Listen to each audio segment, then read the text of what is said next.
Obey Jesus, saving Bitcoin. Jeremy Hain.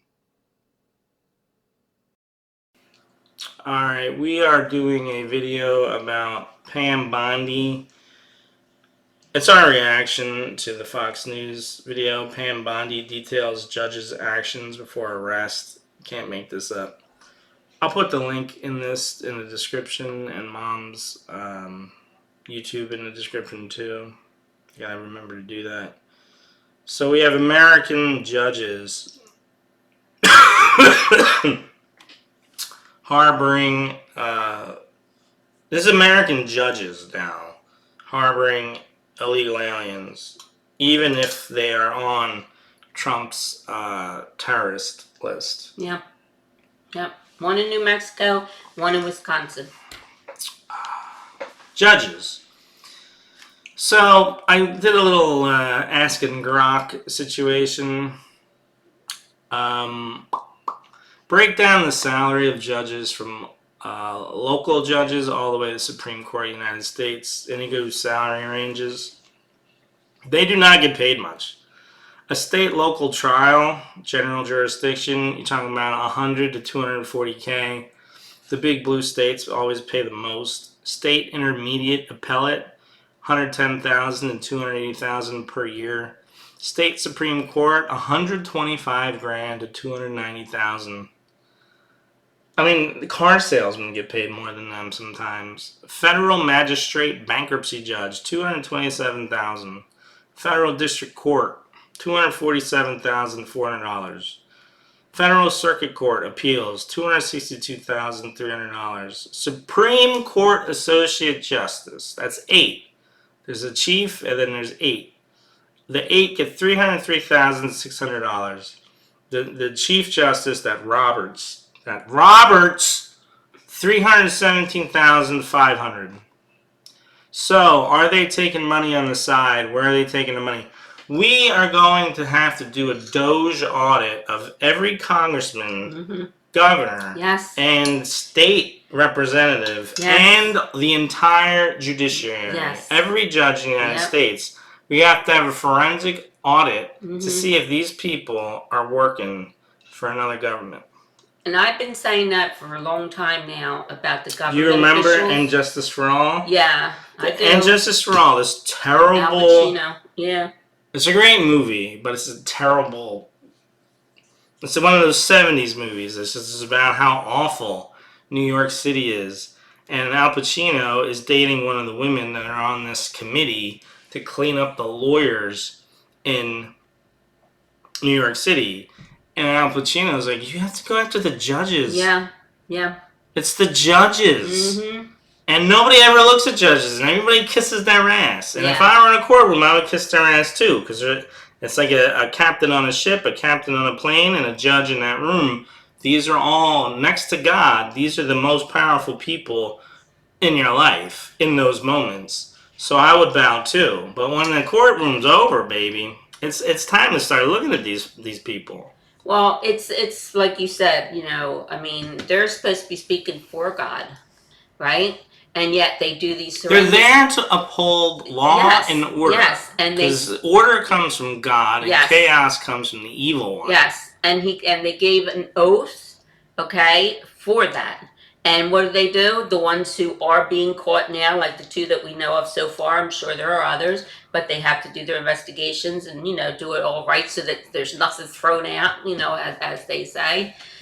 But they're supposed to be speaking for God by giving an oath and, you know, being the higher up than all of us. And yet, like Pam Bondi says, you know, she don't care who you are, okay? No. She's going to do her job, and as an attorney, what's she, Attorney General? Is that what Pam Bondi is? Attorney General, top lawyer. And Kash Patel. Top prosecutor. Okay, and Kash Patel is top secret police. There you go. That's what the FBI is. They're secret police. So they're doing their due justice and diligence, and I'm happy to say it. I'm so happy to say it. I mean, there's more work to be done, obviously. Not just judges, but all Congress. Everybody should have a report done on them. I always have believed that, but, you know, I'm just a little minion, so anyways, yeah, We all are. this is a good news for the day. Yeah, and Cash got them both. Well, Cash in charge of FBI, Cash Patel. He wrote that great book, Government Gangsters. The FBI got both of these judges. Yeah. It's ludicrous. And they're all following the Democrat judge playbook of just messing with Trump. To them, I think they think this is a game. Mm-hmm. I think they think this is so cute. I do too. And 2 are now been arrested. So let's see how that goes. Like that movie title, Catch Me If You Can. Yeah. Yeah. So I asked Grok some questions, and I'll post a link to this in the description too. I just had a few questions about what the Supreme Court is doing about getting in the way of Trump's deportations. So basically, they're demanding that there's due process to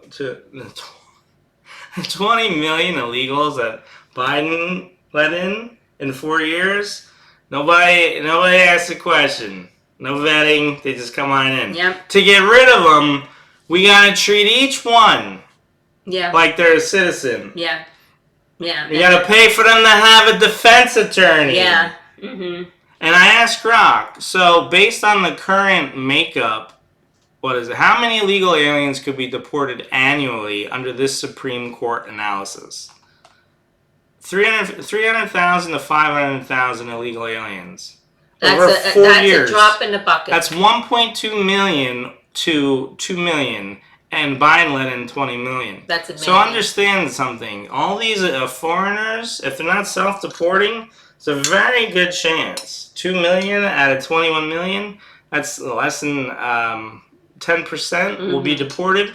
They're going to be your neighbors. Because eventually you're going to get some clown president like Reagan that grants another 6.6 million people amnesty. Yeah. Reagan, who was in charge of California, was a great state, had a surplus of paying people to go to college for free. After Reagan, as president, let 6.6 million illegals be, they all just, I guess, stayed in California and started having babies. Yeah. Babies everywhere. Yeah. Yeah. And now, when I lived in California, I honestly thought there were like 30 million foreigners in California, and I left in 17. Plus the 20 million or so that Biden let in.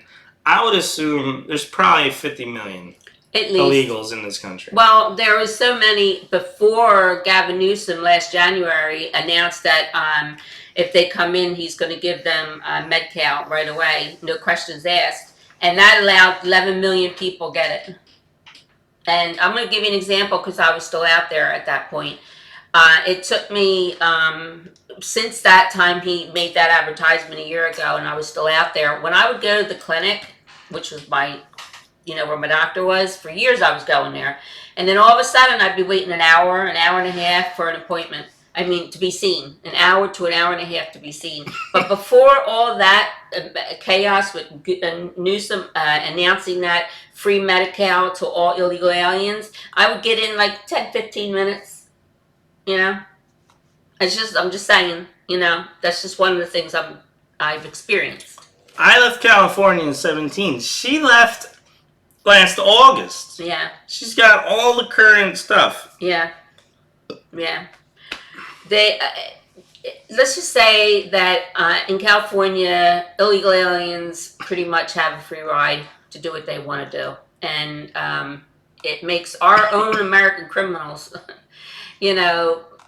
look like they don't have that right, and yet they're criminals, but they're American citizen criminals, and they don't have that same right. So I don't know if I'm making any sense, because it's a nonsensical subject, really. So this is a simple thing that Tom Homan's been asking for, right? You get an illegal alien arrested. How people get arrested. They're a foreigner. That alone is enough to be deported. Yes. Because broke the law. You broke the law. Number one law. You're if you didn't break and enter, maybe you didn't break in, but you're still trespassing. You walked across the border. Yeah. You're not supposed to be there without due process. It is their first act of crime. So here's the point. Why don't you go back? Go back. Just go back. Go back. Go back. I don't understand this. I was in Mexico a few times. I had a 2-week vacation in Europe, and I was in Puerto Rico, which is basically America, for a wedding. Never did I break laws there. Never was I rude. Never was I throwing American weight and passport around. I was polite and respectful. I can't fathom being in a place past my allowed time to be there. And what is this like? How are you in a place not knowing the rules? How are you like? I just don't understand how people allow themselves to fail. Yeah. So completely and easily. Like, we were just watching a video earlier about bankruptcy. Not bankruptcy, about student loans and how they're going to start garnishing wages. How could you not have looked up that you can't bankrupt student loans? No, you cannot. When I was 18, about to go to college, because you're like, you need to get a job or go to college. Yeah. Because I was happy to be out of high school and lazy, and I was writing a novel that was terrible. Every draft of it was terrible. The script I wrote about it was terrible. It wasn't until I turned it into a TV show that it was good. And nobody ever cared about any of it. But that was my idea of working. Well, Mom's like, you need to help me with money, or you need to go to school full time. Yeah.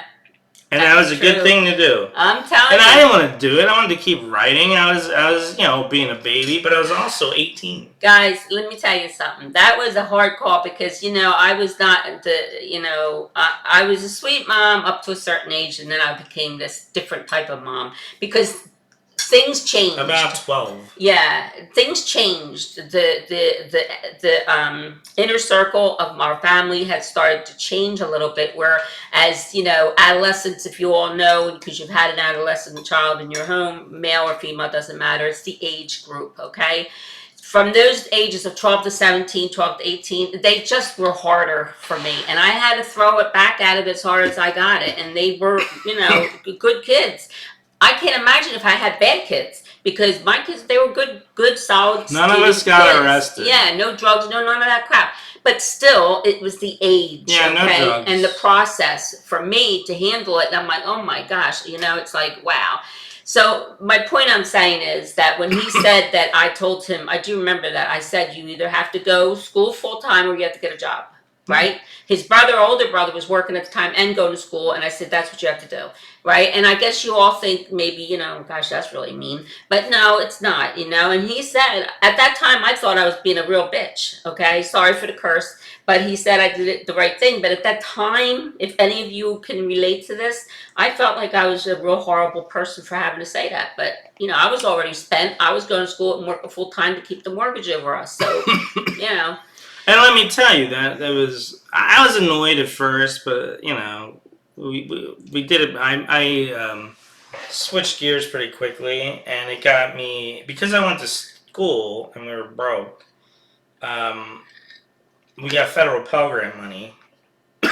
And work-study program. And I got work-study money. Which means you work for your grant, okay? And I worked in the admissions office of Bucks County Community College as a file clerk. And it learned him a skill. $5. No, it didn't. Oh, it didn't? It's filing. Okay. It's all right. ABC. Okay. But the point is, it was very good for me. Yeah. And then once I was up at the college, of course, the socializing, you started to make a little money. Yeah. With federal Pell Grants, you get a certain amount of money no matter where you go to school. Mm-hmm. Because we had lived there all our lives, we got very cheap community college tuition. Yeah. So let's say the federal Pell Grant was like, I don't know, $1,700, because it was like $3,500 a year. Yeah. So each semester you get like $1,700. The cost of everything was like $700-800. So each semester you would get a refund check, like $800. Mm-hmm. And that was like in one shot. It was one check. It was nice. That and the work study money gave me some, eating out money. And it gave him money for books too, because you had to buy your own books. Gave me some dating money. It was good. Money. But the thing is, he was a good student. I mean, both my sons were always honor roll students their whole lives. Failure to launch. I was talking about this with my girl, Ta. Failure to launch is a real thing. Yeah. It's like an epidemic right now. Yeah. I launched because she made me at 18, but then I moved out. Moving out on your own is really launching. Yeah. So I did that at 20. Yeah. With help from my brother. But I did it at 20. I was out of the house and never went back. So I launched at 20. My girl launched early 20s. My brother launched at like 19, 20. Yeah. Her and my dad launched at 17. Yeah. It's it's in our blood, I guess. we want our own rules. Yeah. Our own ways. Our own manner. Independent people. And it just doesn't work out, when you're a 19-year-old or 20-year-old man. Yeah. And wanting to have company over. Yeah. And mom's got rules. You know what I'm saying? Let me ask you this, guys. Like, what is this acceptance with the failure to launch of young men? I mean, don't you want female company?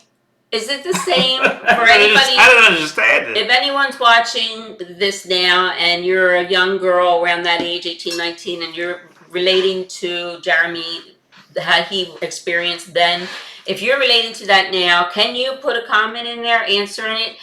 Is it the same for you as if it is a male? I mean, is it the age, because you're a female, 19, living with mom and dad, and you figure it's like what he's saying, it's time to launch? Is it the same for you if you're a female than the male for him it was? Can you put a comment in there just letting us know? That's good. That's good. Encourage interaction. That's how we make money. Encourage interaction. I like that. And the thing about it is, too, guys, parents, they do their best, okay? I don't care who it is. Okay? Most of the times they do. Yeah. She died. What's this? Okay, we have a segue?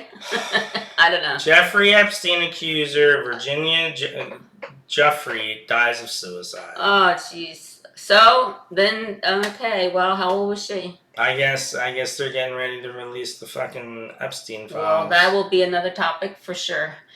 Just as a side note here, she's just one of many. And if any of you are asking when Pam Bondi. I apologize, Pam Bondi, for that. If any of you are asking when is she going to release the files, well, she did announce it a month ago, saying that they have so many young victims, as young as, well, just little, okay? And it's the right of their privacy and what they've been through and horrific crimes that were done to them. They want them to be protected, so they have to, what's that called? Redact it, the whole thing. Until that's completely done, then she'll release them. And I agree with that. For the youngest victims, I do agree with that. Because they've already been through hell. Why should they have to be reminded the whole time? No, yeah, I don't need to know the names of the victims. Yeah. I just need to know the names of the accused. One, pick a celebrity, think of the celebrity in your head. Mm-hmm. Don't say anything out loud. Mm-hmm. But pick a celebrity. Mm-hmm. Imagine they went to Epstein Island and they were raping children. Mm-hmm. Just announcing, or if it's already in the documents, that comes out. Yeah. Well, who's going to let that celebrity in near their children? No. Exactly. So at the very least, you limit future predatory behavior of these weirdo pedos. Mm-hmm. And I mean, if what I think is going on, and this is a giant death cult, what do they call that? The Moloch worship. Oh, it's like Babylon or something? Moloch is actually mentioned in the Old Testament. No. When God's talking to Moses in either Leviticus, I think it's Leviticus, he straight up says, do not pray to Moloch. Now Moloch, that's a very old, the Jews been around a long time. Moloch has been around a long time. When God is talking to Moses, telling his people what to do, he mentions Moloch. And that there's still giant group of people that still worship this person, this entity, and I think they're all organized. So God gave I think that's what human trafficking is about. The thing with Moloch, male shoulders, male frame, goat head, woman breasts, kind of the first transgender. Yeah? well, And they sacrificed their children to it. well, God gave a specific order by saying that, and if anybody goes against it, well then wrath of God, right? I prefer the Old Testament, by the way, guys. I really do, because I'm like kind of old school on my ways of life. I do have the modern way too, with Jesus, the scriptures, to the New Testament. I like some of what Jesus says too, and believes in, of course. But I tend to prefer the Old Testament. Jesus fulfills the Old Testament. Happy Easter. Happy Easter. Belated. This podcast went into all kinds of directions. It started with bad judges. The FBI arresting criminal judges. Yeah. And that's a very good thing. Yeah. Criminal judges, don't let them get away with it. Absolutely. All right, you got anything else to say? We're 21 minutes. Oh, yeah. I do want to add one thing. If you're watching and you happen to be an illegal alien, go back to your countries and then come back the legal way. That's what it is that's upsetting everybody, okay? Like Jeremy said, he went to Mexico. He knew to go by the rules. I've never been out of my own country, okay? My sons have been to Europe, okay? I've not been anywhere. And I've been wanting to go to Ireland forever. But guess what? Now I don't want to go because of all the stuff that's going on there too. All the politics. It seems to me now that I'll probably never leave my own country. And even a sidebar, Rosie O'Donnell was in the paper. She's saying now that she wants to leave Ireland because it's being horrible there. She's going to come back, I guess, to the United States. I use that as an example. But for me, honestly, like I said, I probably never go to Europe or anything. I saw a YouTube video about a lady who bought a flat in Italy. I didn't go into the YouTube. I just saw her headline, and I was curious. And then the second thought came into me, and I'm like, you're not going to go to Italy. Why even watch it? So that's all I'm saying. It's about order. Yeah. I'm not a big illegal immigrant. Rule of law. I'm not big into the illegal immigration thing. I had plenty of friends from all over the world. I dated a girl from Uganda. Had a bunch of Mexican friends. It's not my big issue. My big issue with Trump was he was this anti-New World Order commie government as possible. That's why I voted for him. And mine is, but the New World Order communists use migrants to break down society and cause chaos. Yes. So what I'm asking foreigners to do is go back. Come back to the right way. Use the app. They'll help you deport. Yeah. You'll get listed on there. And then eventually, when your time comes, you can come back legally. Yeah. Also, I am very opposed to men being just loose. Like she said, I was in Europe. I was in Mexico. Just think about that. You're in a foreign country. Mm-hmm. You don't belong there. Mm-hmm. You know you got a 6-month visitor's visa. Imagine trying to overstay it. How would you even do it? How would you get money? You're going to be living off savings. How else would you get money? So now you're trying to be employed. How are you getting employed? Where are you staying? Are you just loose? Are you homeless? Are you lurking? Or do you have people there helping you? We've got to be at a point where we start arresting employers and people, whoever they're staying with. Whatever property managers are giving them apartments. I don't know how FHA, but FHA was giving mortgages to foreigners. And the thing is, guys. Now here's the thing. Oh, go ahead. Let me finish this. If the United States government under the last president invited them and they came, I'm not mad at you. You got invited by this current administration, but it's a new administration now. So as uncomfortable as it is, and you feel like you wasted your time, you got to follow this new administration. Yes. And you got to go back. And if you want to be American, understand this is how it is. When the administration changes, what you invest in should change. Yeah. The rules change. Yeah. You get new Supreme Court sometimes. Yeah. You gotta go with the flow of the new thing. Otherwise, you're one of these weirdos setting fires to other people's property at Tesla dealerships because you can't handle that the other team is in. It's a two-team system, and when the administration changes, you got to adapt. If you want to be an American, get ready for following millions of rules you don't understand. Yes. The average American, I heard, breaks like 30 laws a day. Probably. Just in living because there's so many rules that we're not even aware of. Yep. And if you're a legal alien until Trump, you've just been skating. And the rest of us who are sitting here, been watching it, are like, why are they getting this special treatment? Exactly. If there's somebody should be getting special treatment, it's the citizens. Exactly. It's because they're all under the radar. It seems like they get to do whatever they want, and that creates hostility and resentment. Yes. So very simply, I'm not anti-immigrant, and my woman is an immigrant, but she's a legal immigrant. Exactly. So legal. I don't hate none of it.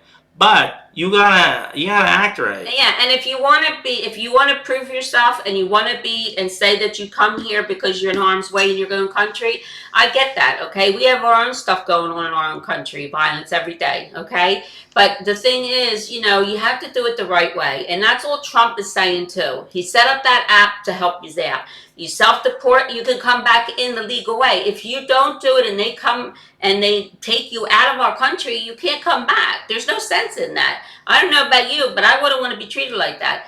Say, for instance, if I went to one of your countries, okay? I think there was 170 countries that set their people here, okay? If I went to one of your countries, I would have to have a book for each time I went out the door just to read up, am I doing the correct thing? Because I wouldn't want to be breaking laws. I wouldn't want to. And knowing me, my luck is not so great.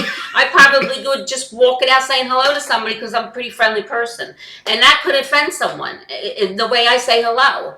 So that's all this is about, Go back to your own country, come back legally and safely, and don't be trudging through the deserts and everything with, And Tom Homan has said there's a bunch of legal ports of entry. Yeah. Every airport is a legal port of entry. Yeah. You can apply for asylum there. Exactly. Now, for those of you who come here and you simply don't care. Yeah, well, that's a different story. I got nothing for you. No. I hope you get deported. I hope you never come back. Yeah, because then as far as I'm concerned, I ain't going to another country anytime soon. Yeah. So I got my traveling done. I'm cool just living in Texas. And when my sons went, they were in their late 20s. They went to Europe, right? And what I said to them before they left to here, I said, make sure you go by the laws. Make sure you know what you're doing when you're there. Of course. How could you? It's like, would you really just go to somebody's house and walk up to your buddy's woman and give her a smack on the ass? No. And sit with your muddy boots on his white couch? No. And just act however you go? No, this is who I am. Yeah. No. And so you're not going to do whatever you want. Yeah. You're not going to be just loose. And if you're not loose, that means you're being harbored. And we got to track all those. We got to track down and punish the Americans harboring. That's right. And let me tell you something about that. We have so many criminals of our own in this country. And the American citizen who's helping illegal aliens, especially criminal illegal aliens, if they don't like our country, they can leave too. Also, there's a couple arguments I want to destroy. One is that the Christians should be helping illegal aliens because Jesus would do it. My counter to that is the lifeboat argument. Yeah. A lifeboat might hold 40 people. Mm-hmm. If 10,000 rush it, everybody drowns. Mm-hmm. Okay? Mm-hmm. We cannot provide for the world. Yes. You can't have a social safety net. Yeah. And unlimited migration. Yeah. Because you will go bankrupt and collapse. And then our country is terrible. Yeah. And I won't have it. I simply won't have that. And there's another one to add to Jeremy's. It's like when you're on the old adage when you're on an airplane, right? And the guys in the front and the girls that come around, the servers all say, okay, we're having some trouble. You have to get your mask down, blah, blah, blah. What would you do? I'm asking you all doing this. Could you put a comment in here? Would you take your mask and give it to the person next to you first, or would you give it to yourself? Because the truthful thing about that is if you want to help somebody else out, you have to give your air mask to yourself first. Yeah, because it might sound harsh. Because then you're gonna faint. Exactly. They tell you have to do yours first. Yes. Then your kid. Yes. Or your family member. Because you're no good to anybody else if you're knocked out. What are they gonna do? So it's common sense. You can't do whatever you want. Yeah. It's that simple. I got a bunch of rules I have to follow. Yeah, me so too. Does she. Yeah. If you want to be American, get ready. Get ready to follow rules. That's right. And by for the way, those of you who think you've just been loose and that's how it's going to be once you become an American citizen, you have no idea how complex it gets following these rules. Yes. Especially when it comes to money. And I'm a senior citizen, and guess what, guys? I still have to follow rules. You never outgrow it. No. And those judges are learning that. Yes, they are. Hey, look at that. Thank you, God. I did the Donald Trump weave. Yeah. I weaved right back into the beginning. All right, you good? Yeah, I'm good. All right, thanks for watching. Bye, guys. Obey Jesus, saving Bitcoin. Jeremy Hayne.